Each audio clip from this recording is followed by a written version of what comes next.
This is the Yanks Go Yard podcast with Adam Weinrib and Thomas Carinante.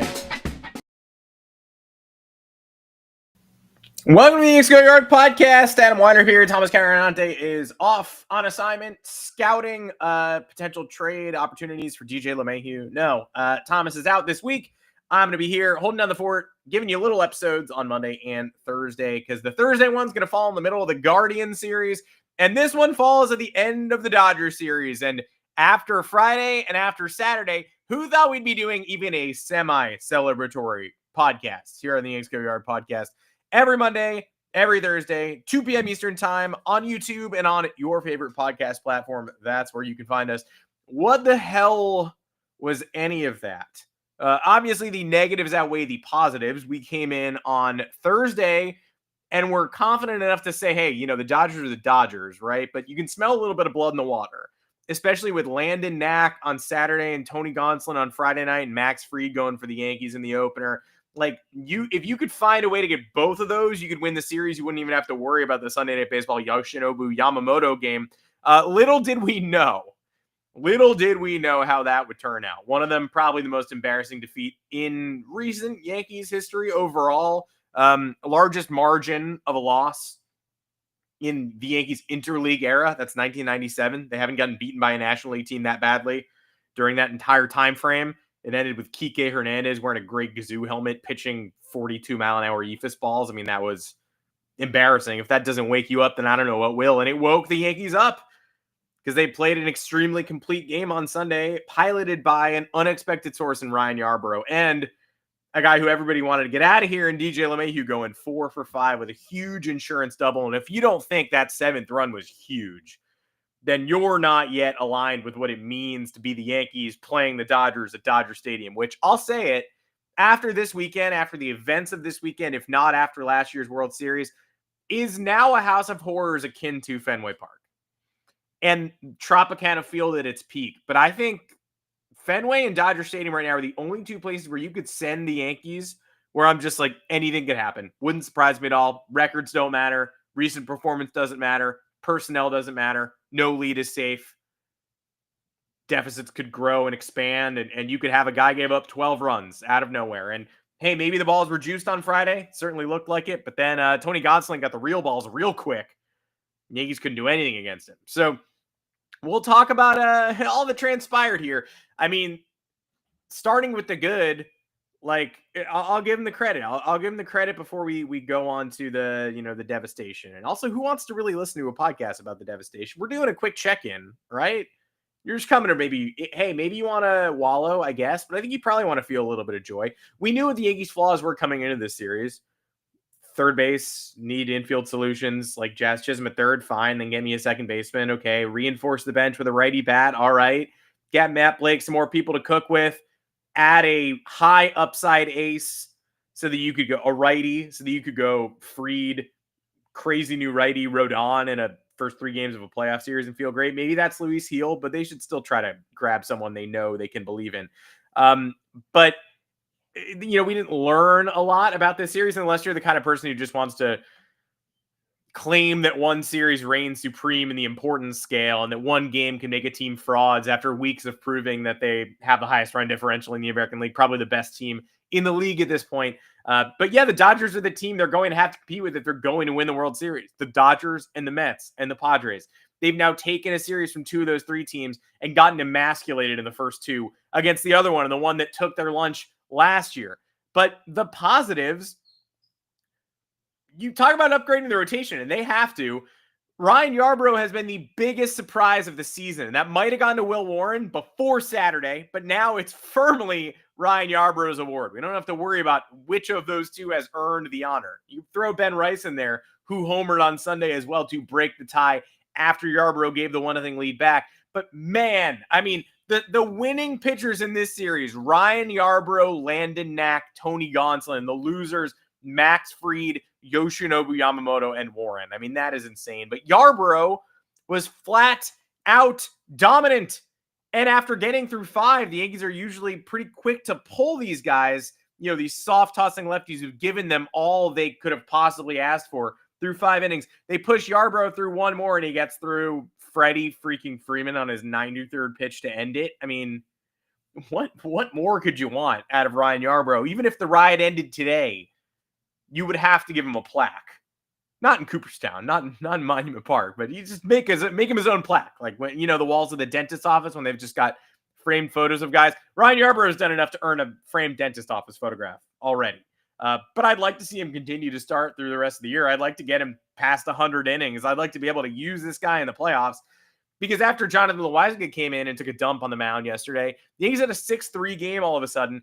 They couldn't score against Chris Stratton in the 8th. And that meant Devin Williams with a 3-run lead against Hyesung Kim, dangerous and pesky and gonna take a walk, Shohei Ohtani and Teoscar Hernandez.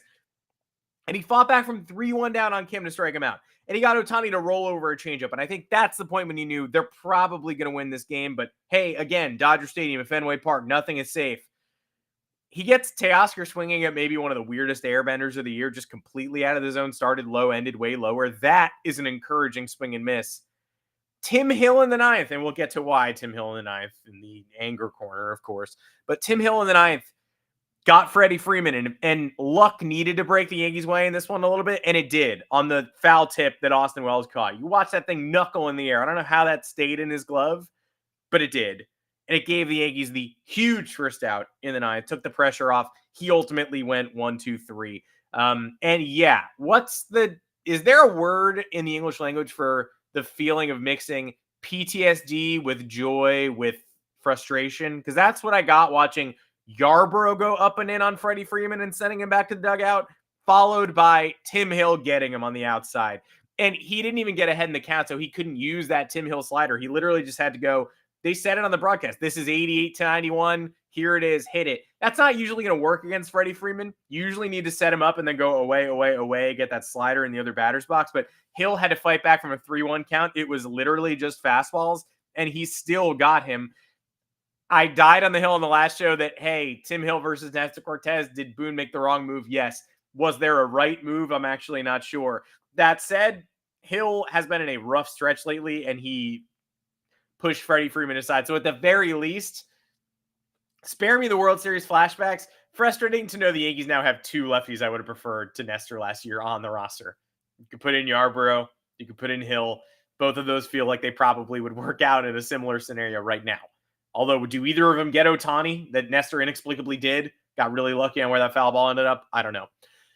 I don't want to speculate on long-term for DJ LeMahieu here either, because I'm not going to get on this podcast and be like, that's it. He bought himself another month. And I also don't want to do the talk of like the classic, Yankee fans bother me and I bother Yankee fans, right? We're all mutually bothered by one another.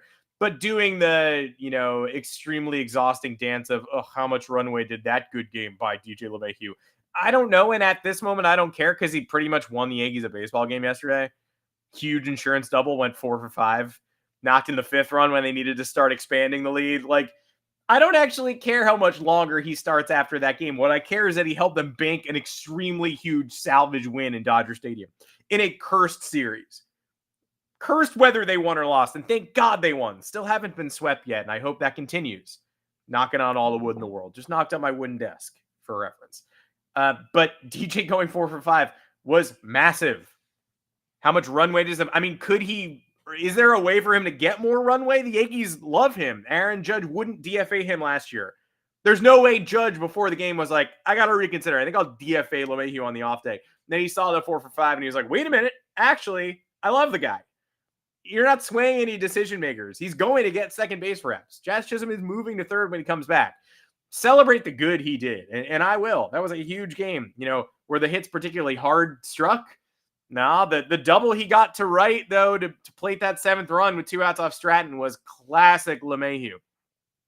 And without it, you got Tim Hill on the mound, 6-3 lead, 3-1 pitch to Freddie Freeman. I'm sorry, you're all peeing your pants there. You can pretend you're not, but you are. I was.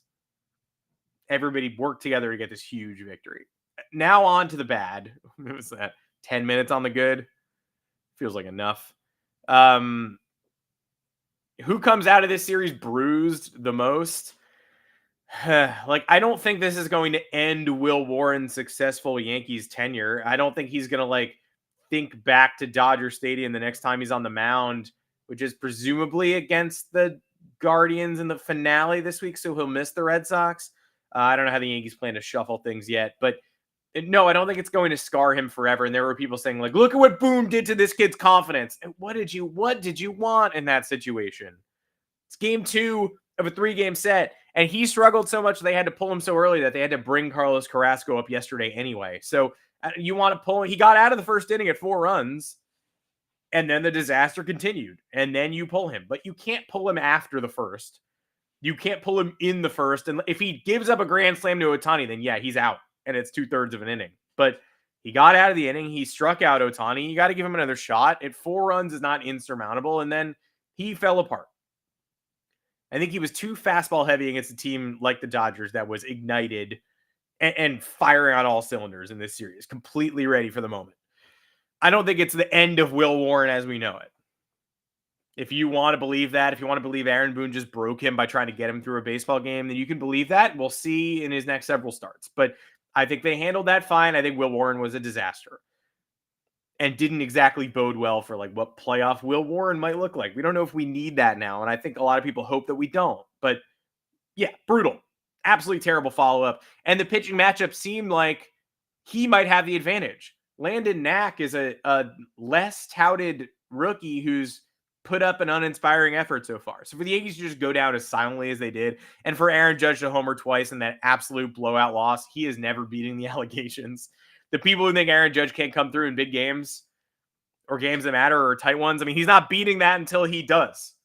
Until you see in October a playoff series decided by Aaron Judge. Until he won Soto's all over the Guardians in Game 5 of the ALCS, those are not going to quiet down. So got to figure that out. The 2 home runs in the blowout were sort of a hilarious representation of everything that Aaron Judge's detractors believe about his ridiculous brilliance. And he is brilliant. Make no mistake about it. But yeah, I hear you. I hear the detractors. That didn't help. And then Friday night, I mean, you just have to roll your eyes. You just have to say, of course. Yeah, of course Max Fried's first bad start of the year was a Dodger Stadium homecoming in a game where the Yankees had a 5-2 lead. In a game where the Yankees really needed a statement win to start the series. Of course it was Max Fried's first bad start of the year. And of course Ohtani homered twice off him. And of course it spiraled after Ohtani's second homer. And of course the Yankees couldn't just lose with dignity. They had to blow a sizable lead. Only 3 runs. Oh, great. Hang the banner. You could tell Fried didn't totally have it. He also got on track in the 3rd, 4th, and 5th. But I'm not pulling Max Fried at that low pitch count, 2 runs in 5 innings. I need to win this game. I need him going 7. I need him going into the 7th. And he just completely disintegrated. I don't think this means anything long-term for Max Fried. He raised his ERA closer to 2. Tisk, tisk. But just, yeah. What more can you say? Exactly what the Yankees did not need. For the narrative police, for the current team's momentum and trajectory, for the season-long battle they're going to be waging with they're not going to see the Dodgers again until they're going to have to get to the World Series. But yeah, that one's going to loom over everybody. Because Max Fried is the intended Game 1 starter, and the last time the Dodgers saw him, they put a hurting on him. And the Dodgers are probably going to have a better record than the Yankees. Can't guarantee it, but probably. And so at Game 1 of the World Series, it's going to be Max Fried back at Dodger Stadium. Hometown. You're going to hear it. Yay. So yeah, unmitigated disaster on Friday night. And somehow, obviously a much worse box score, but a much less painful loss on Saturday. Friday and Saturday, both horrendous. And then Sunday, a redemptive win led by the most unexpected Yankees. And Oswald Peraza got a big hit too. LeMahieu, Peraza, Ben Rice, of course. I think we all expect Ben Rice at this point, but made a national television statement there. And Ryan Yarborough and Devin Williams and Tim Hill. And credit to all of those people for redeeming this from being what could have been the angry, trying so hard not to do the prejudgment thing, but doing it anyway.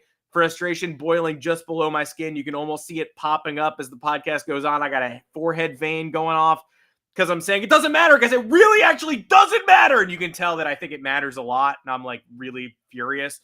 And yeah, I'll judge the Yankees. I'll admit I'll judge the Yankees on Red Sox series. And I won't judge the Red Sox until they come to Yankee Stadium or until the Yankees go to Fenway. I don't care they're under 500 right now. I know how much talent they have. They're going to call up Roman Anthony.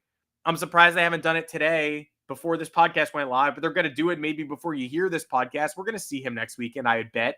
If we don't, they're insane. But I can't prejudge the Red Sox, and I will judge the Yankees for how they play against the Red Sox, and I will judge the Yankees for how they play against the Dodgers. I don't think it holds any grand import in the grand scheme of things, but it's doubly painful in the moment.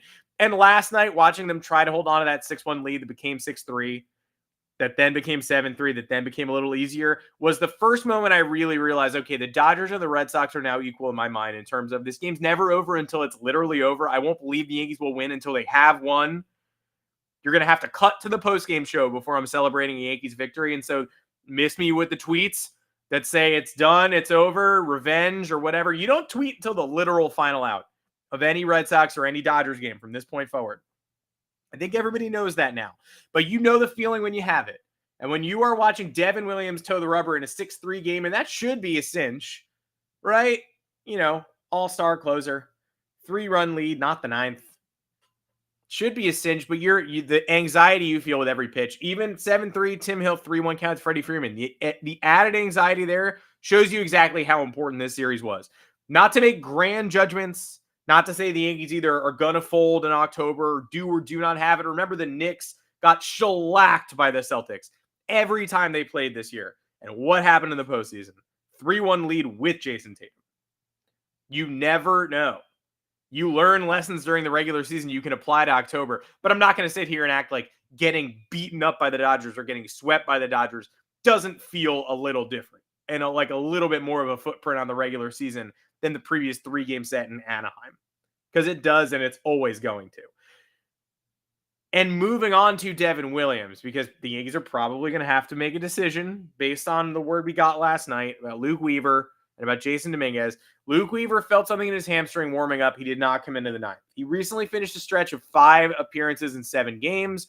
He has looked a little bit sketchy in each of his last 3. Gave up a home run on Saturday in the blowout, just trying to eat innings, because what else do they have? 14 pitches, only, not much. Struggled in the 5-1 game in Anaheim, but didn't allow a run. And struggled in Colorado. Didn't allowed a run. Yeah, obviously gave up a home run to Moniak and almost squandered that 2-run lead. Said he felt something in his hamstring warming up yesterday.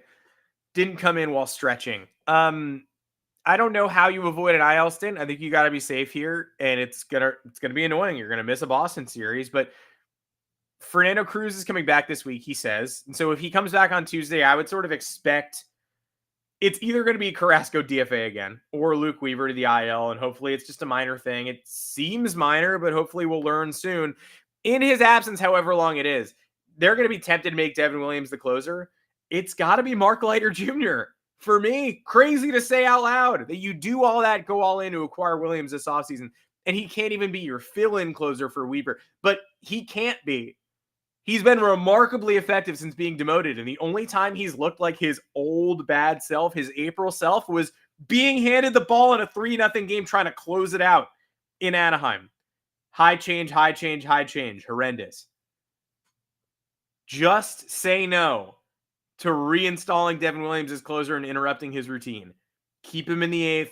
Keep him in high leverage, not the 9th inning. He was fantastic in high leverage yesterday at Doster Stadium. Arguably his highest pressure outing of the year, probably after opening day against his old team. Trying to nail down a 3-run save against a whole bunch of people who are very familiar with his stuff in cold weather at a time when we now know he wasn't entirely comfortable. Yesterday, I would say maybe the second most pressure he's faced, above that 1-0 game where all the doors fell off against Toronto. And he was incredible when he had to be. Fell behind in the count to a guy who is tough to strike out and got him. Got Ohtani to roll over. Got Teoscar Hernandez, who's almost as dangerous as Ohtani these days. No Mookie Betts in this series, very helpful, but obviously not that helpful. Devin Williams, got nothing but positive things to say about him for the last month. Not my closer if Luke Weaver has to miss time. Luke Weaver is crucial to this team in the long run. Keep him healthy. Now, Jasson Domínguez. It's a left thumb contusion. I don't think we're too worried about it yet. But we all knew something was wrong when they pulled him for Bellinger too early yesterday, and we were right. Something was wrong. You didn't have to lip read Aaron Boone to know that something was wrong there. And so after the game, it seemed like less of an important injury than maybe when he was yanked mid-game. We'll have to watch that one, though, because he's an integral part of this team too, even if he's not getting regular playing time and quite the playing time we hoped he would. obviously easy solution. Bellinger, Grisham, Judge in the outfield, and then regular DH reps, Rice and Goldschmidt split them.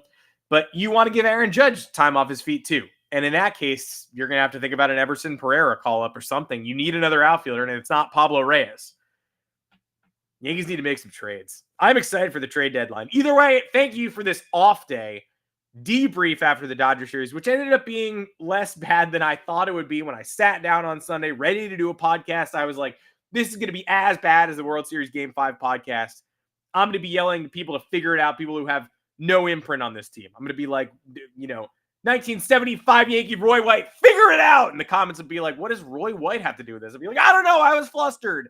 But ultimately, you'll take the win. You'll take the avoidance of the sweep. You will take the lessons home from this one, and you will hope that by and large the Yankees stayed healthy, because I tell you what, the Dodgers year over year, the pitching is a disaster right now, but Ha-Seong Kim makes the lineup better. Their battle-tested championship experience makes the lineup better. The Yankees need to raise their game if they see this team again. The only silver lining is there's a trade deadline to play with, and there's a long way to go before we have to worry about that. There's a lot of American League postseason, hopefully. I'd love if the Yankees' run was long this year, but it'll be a while before they see the Dodgers. That just makes it all the sillier that Juan Soto said, put the Dodgers closer, put them right in my path. That's what I want. Okay, Juan. Thank you for joining us. We will see you on Thursday afternoon. We will be partially through the Guardian series. Enjoy your off night tonight, 2 o'clock Eastern, every Monday, every Thursday, and on all your favorite podcast platforms. I'm Adam Weinrib. Thomas Carinante will be back next week. Join me again on Thursday. We'll be recapping what we've seen in the Guard series, as well as any rumors that crop up. I think Yankees are going to be hard charging after right-handed bats. Maybe Jazz is even back this week. Be nice to see him for the Red Sox series. Until then, we'll keep you updated on any movings and machinations on yanksgoyard.com or at Yanks Go Yard FS, our Twitter handle. I am at Adam Weinrib. You can follow me there if you really want to. Typically, I try to not tweet until games are over. I'm big on avoiding the reverse jinx. Big on it. Hate those. Do not do those. They're both fake and extremely real. But I'll see you on Thursday's show. Subscribe to the channel. Pound that like button. All that good stuff. If you don't pound it, you can pound sand. Rate and review us if you haven't. We love to see your reviews on Apple Podcasts, any other platform, Spotify. Just hit that 5 stars. Until Thursday's show, take care, everybody. We'll see you.